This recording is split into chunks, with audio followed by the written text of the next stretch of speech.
Hey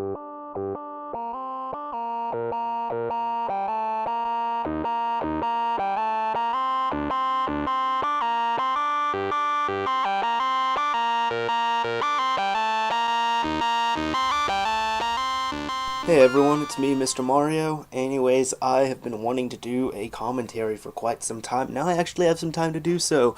So what am I commentating over? I'm commentating over some Max Payne footage. This is the first Max Payne, the Xbox version running on the 360. I'm running it off the disc. I'm not running the, what is it? The one that you buy from the marketplace. I can't even think of the name right now. Just the marketplace version. So yeah, there are going to be some bad loading times. I mean, take this time out to see how bad the Xbox 360's backwards compatibility is, because there's lag, there's bad loading times. I mean, you name it, it's there. But whatever, you know, what can you do? First thing you're going to notice is this game did not really age that well. I mean, just look at it. Everything's square, like super square. Like, I mean, look, cars have no curves. They're just completely square. But, you know, this game is one of my all-time favorite games, and it'll forever be a classic in my book of gaming. A lot of people said that Max Payne 2 was better.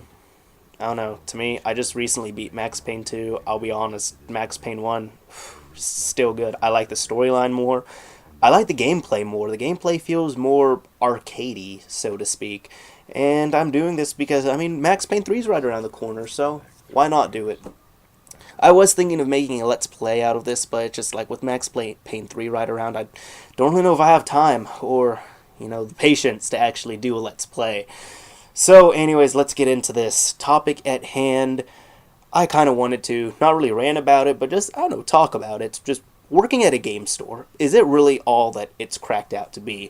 Now, in case you all don't know, some people on here might know, but I worked at a game store for 2 years. I was hired when I was 15 years old, and I started working when I was 16, and quit when I was 18. I don't really want to say quit. I want to say more I parted ways. The reason why was because, it was really cool. Like, I would visit my mom over the summers and breaks is when I worked the most, so I was more seasonal, so to speak, and then weekends I could. My boss was so flexible. It was just, it was great having that. But the reason why was because, I mean, he's a nice guy, but I also put in my more than fair share of work at this place, and I proved my name there. It was really my first actual job, my first one that I had to file taxes for and all that. And I loved working in retail. It was really fun. I loved that environment. I loved making sales, just interacting with people. It was great. Now, you would have the assholes and the underlying filth that is the general public. But, you know, what can you do? You're going to encounter that in any job, really. So I really liked this job, as you guys might be able to hear. Very fun, and the reason why I didn't keep it is because I started going to college, where I couldn't escape every weekend up there and work, so, you know, what's done is done. And this summer, you know, I would like to work, and my boss even said he is willing to match my pay at my college right now, the place I'm working at. And just saying right here, I was changing the settings because I was playing Max Payne 2, and then I went back to Max Payne 1, and there is a big difference in controls. It's not a good experience, and because of that, that actually kills me at one point in this commentary. You'll see. So if my gameplay is subpar, it is because I was getting used to the older control scheme. But I don't know. I still can't decide what control scheme I was more comfortable with. But, you know, whatever. Anyways, as I said, I started going to college, and my boss said that he will be willing, you know, to hire me back on breaks and such, but I just didn't because, you know, after working a job and going to school for a semester, then coming back, I want to take a break. You know, sure, I could get more money, but I'm really comfortable with money. I'm not starving for cash, thankfully. So that's why I really don't work over the breaks. But now that you have the outside information, here's how it is. So first I want to clarify a few things. First off, everybody thinks they're just like, you know, you work at a game store, all you do is play games. No, this is not the case at all. You don't ever play video games on the job. You never do that. The only thing in the gaming industry that you would actually play games on the job for are if you're developing games or testing games. If you are a retail sales worker, sales associate like I was, you're not playing video games. Nobody at the store was playing video games on the job. I can assure you of that. That is a really easy way to get fired because it just shows that you don't give two shits about your job. And I'm sorry to cuss, but I mean, that's really one of the easiest ways to get fired. Just hook up an Xbox and just play a whole bunch of games. So, no, you don't play games while on the job. Sorry to disappoint some of you guys, but that's just it. And that doesn't matter where you work. I mean, you can work at GameStop or a local store like what I did. But yeah, now, of course, there might be some stores that are more lenient, but then I always have friends, I tell them this, and they're like, oh yeah, well, you could just, wink, wink, nudge, nudge, fire up a system and, test games. No, that's not proper work etiquette. And again, this is an easy way to get you fired. Of course, it just doesn't look good when people come in, to me at least. I've seen this at a few stores that looked extremely unprofessional. When I walked in and I wanted some help, and there was a sales associate just playing a game and ignoring everyone. If people are coming in and they see you playing games, and they see all the sales associates playing and not really caring, word spreads. When word spreads, your business goes down, and when your business goes down, your boss is not happy, because trust me, people will complain about stuff. Now, I didn't have any complaints, thankfully, because, I did my job, and I did a damn good job, so to speak. But yeah, and another misconception I want to just completely demolish is people think that everybody that works at a game store is a hardcore gamer. Like, they go home, they play 8, 9, 10 hours, then they go to sleep, next day they wake up, they come to the store, and that's it. If they are not at the game store, they are at home playing a game. That's absolutely not true at all. I had a very good social life, and I still do, but the reason why I say that is because, see, when I was first hired, when I was 15, I was really just playing. I was the typical 15-year-old. I would go to school, then I'd go home, I'd play games. Go to school, go home, play games. Go to school, go home, play games. That's what I was doing. Because, I hung out with people sometimes, but, some people that are that age, they can probably agree that if you're in a medium or big-sized city, it's kind of hard sometimes to hang out with people. You got to make sure you have rides, you have to make sure you have all that stuff. But when I turned 16, I stopped playing. I really took a 2-year hiatus on games, in case you guys don't know. And I'm not saying I cut down from like 8 hours a day to 2 hours a day. No, I'm talking, I went from, putting, maybe 20, 30 hours a week normally on video games to 30 minutes, near the end, sometimes even 20 minutes per month.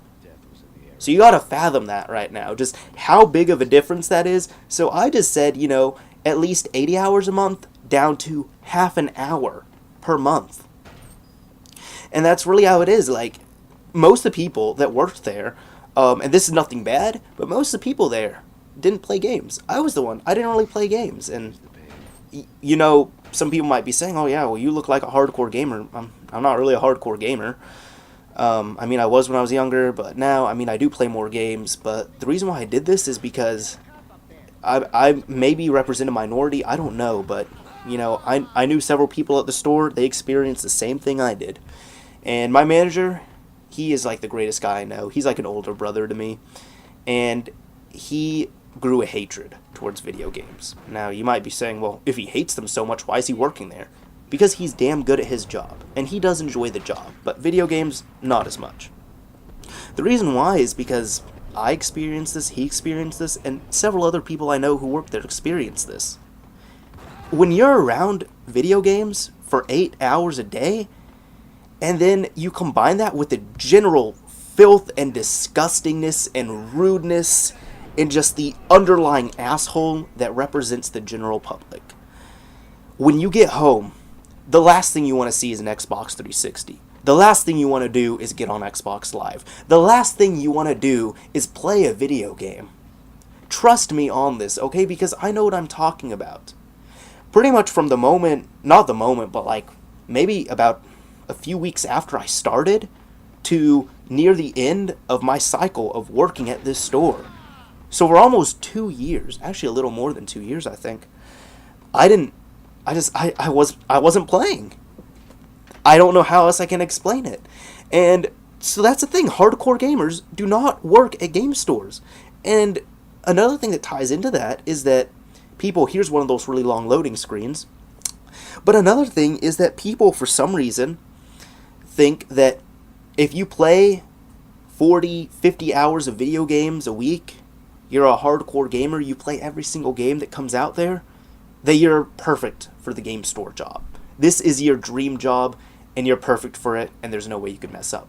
This is absolutely not true at all. You have to have people skills, you have to have social skills, and trust me, okay, I didn't do interviews, but I talked to several people who were interested, my bad, and I'm gonna die right here. See, that's the control scheme screwing me over, not making up excuses there. But I talked to several people who were at least interested in taking on jobs, and they thought they were qualified enough because, well, they played a bunch of video games. And, the sad thing is, they couldn't keep a conversation with me. They didn't know how to, they just did not have good speaking or people skills. And that's something that's extremely important in a retail environment. I mean, how are you going to sell things? How are you going to talk to people? How are you going to greet people? If you go into a store and you're trying to talk to someone and they just act like, they don't want to talk to you, do you think you're going to go in there again? Probably not. Me personally, if a store is cheaper than other places, but I get extremely bad customer service, I don't care. I'll go to Best Buy or GameStop and pay the extra $5 or $10 just to get decent service. And this is another thing when it comes to hiring, I hate to say it, but unfortunately it kind of is true. Sometimes you have to judge a book by its cover. When you're hiring, you have to have people that are pleasant to be around, and more importantly, pleasant to look at too. There was a guy we had. It was kind of a favor, I guess, but he was a friend of a friend or something. I don't really want to get into it, but man, he smelled bad. He smelled terrible, and he was just near the end. He was just so bad to be around because he brought his family problems into the store with him. And that's kind of what got him fired. He wasn't pleasant to be around. He didn't smell good, and customers noticed it. And there were other people, like they would want to apply for a job, and if you're a scary looking thug type dude who's got tattoos all over you, you're not going to get the job. You really aren't. I'm sorry. If you're the nicest person in the world, you're still not going to get the job just because of that. And it's because you're going to be dealing with moms and kids and just the public, and you don't want that image to represent your professional game store. You don't want that. So, because of that, there were some spots that were turned down. And, we did have a few women working, and honestly, we didn't hire them just because they were girls. We hired them more as favors, just because, the boss knew their parents somehow. And, one of them, I'm not dropping names or anything, one of them was not that good. She just started not becoming as good. I can get into that, but I really don't want to. And the other two, one of them, she plays a little bit of PS3, but not really that much. But she knows what she's doing. She messed up a few times, but I think we got that settled. And another girl, she doesn't play at all, but she knows what she's talking about, and she cares about the job. That's another thing I wanted to say about it, actually. Near the end, my last year working there, especially during the summer, a lot of good games came out, and I started picking up my game playing again. This tied into a few factors. One, there were a bunch of good games coming out.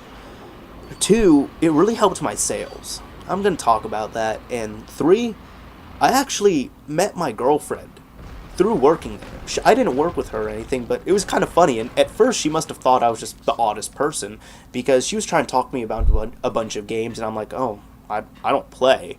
And she's like, really? Well, why don't you play? You have the systems. I'm like, yeah, but they all piss me off. I don't play games. I'm sorry. But she kind of got me playing again because we talked about video games a lot, just kind of reminiscing, and I'm like, I kind of want to play games. So yeah, and also the funny thing was I had newer systems than her, so that was always kind of funny to talk about. But just working there, oh, what was I? There we go. I remember what I was going to talk about. Testing the games.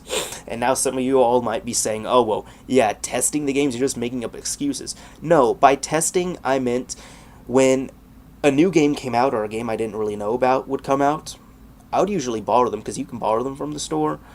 I would borrow one or two games at a time, take them home for a few days, mess around on each for about 30 minutes or an hour, and get a overall general feel and kind of educate myself on the game.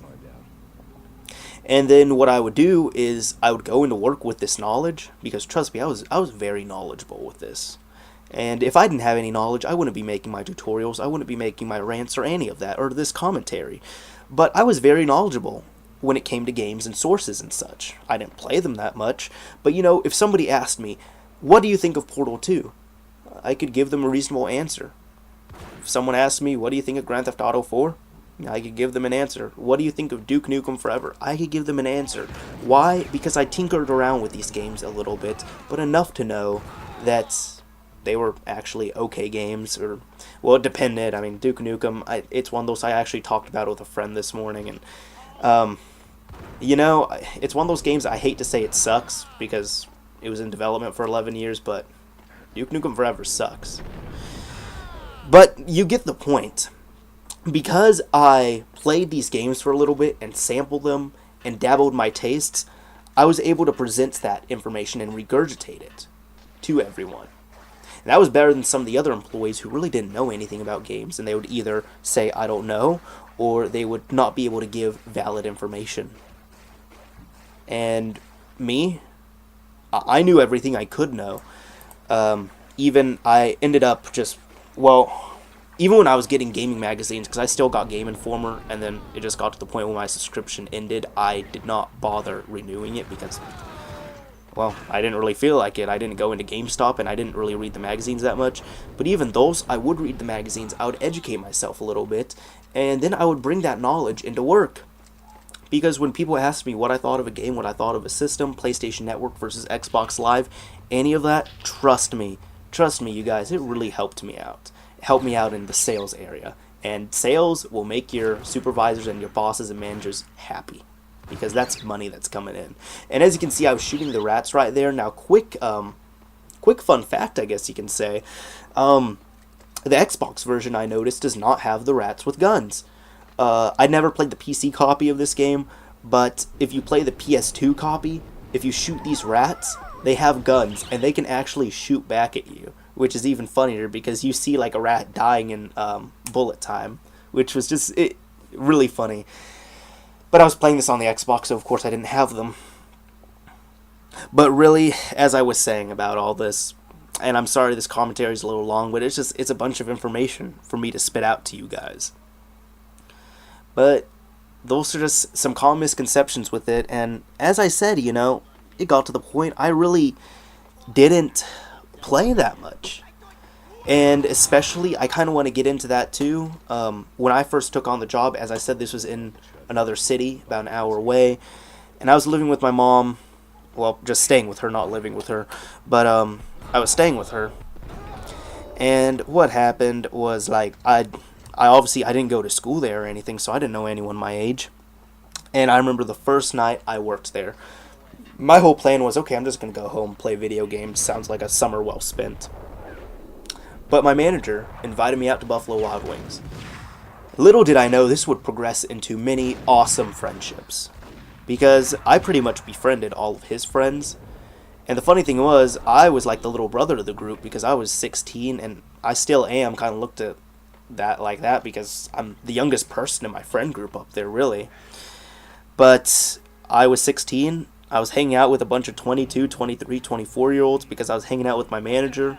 All of his friends are friends that, he went to high school with, or they were just in his age range, and, he's 23, he's going to be hanging out with people around the same age, just like me. I go to high school, I was 16, I was going to be hanging out with other 16, 17, 15-year-olds.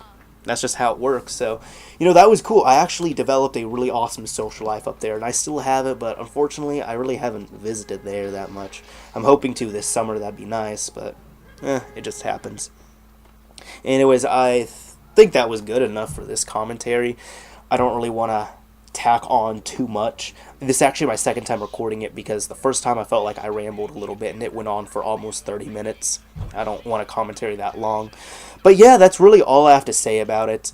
Well, no, I'm lying. There's so much more I can say, but it's just, those are just a few of the stereotypes of a game store job that I want to demolish, and just some information to have in mind. So, I was talking to some people about it, and I explained it to someone, and really, when I told him that I went from being a hardcore gamer to barely gaming, he said, note taken, don't ever work at a game store. And as I will say it again, I absolutely loved that job, and I missed it, but sometimes dealing with the public, it drained you, and oh, man. I mean, you guys who work in retail, you know what I'm talking about, but I love the job. It gave me experience, and, it really helped me out in multiple ways. I've always been a social person, but I noticed when I went back to high school, I could talk to women easily. Trust me on this, okay? I could easily talk to women. It was so much easier to break the ice because I spent all summer talking to strangers and initiating conversation. So that really helped me out, and I think it helped me out with speaking as well. Now, I will say that doing these videos has helped me out with speaking more than working at the store, but, it did play its fair share in there. So, right here, I'm about to blow up the door and all that, but, I have a little time for one completely random story. I met up with some friends today. It was me, my buddy Sean, and we were eating lunch with two girls who are graduating this year. And we were talking about some stories that we had, and one of them, she works at a nursing home, and she didn't even have to explain that much. It leaves a lot to the imagination, but she said that her terrible story was that they had Chinese food, which I don't know why they served it to elderly people. I don't know why they served Chinese food to elderly people, but they did. She said that some lady had to go to the bathroom, didn't make it in time, and just had explosive diarrhea everywhere. And she said by everywhere, like, she meant it got on the ceiling. And I don't know how that happened, but it got on the ceiling, and she didn't even know where to start cleaning. So first thing she did, she took a mop, started hitting the ceiling, because that was really all she could do. And I guess that's a good outro. But yeah, I'm guessing it kind of looked like that guy's blood splattering everywhere except out of an old lady's ass. And then that guy runs away because he's a total puss bag. But anyways, that's it. I hope y'all enjoyed my commentary. And yeah, if you have any other ideas for commentaries, if you liked this one, please tell me. And I'll be sure to do more. Anyways, another thing, Tuesday's coming up. Diablo 3, Max Payne 3. I'm pretty excited. And I am going to have a gaming PC pretty soon, so I'm excited about that as well. But anyways, I hope you all have a good day. I hope you enjoyed this commentary. Peace out.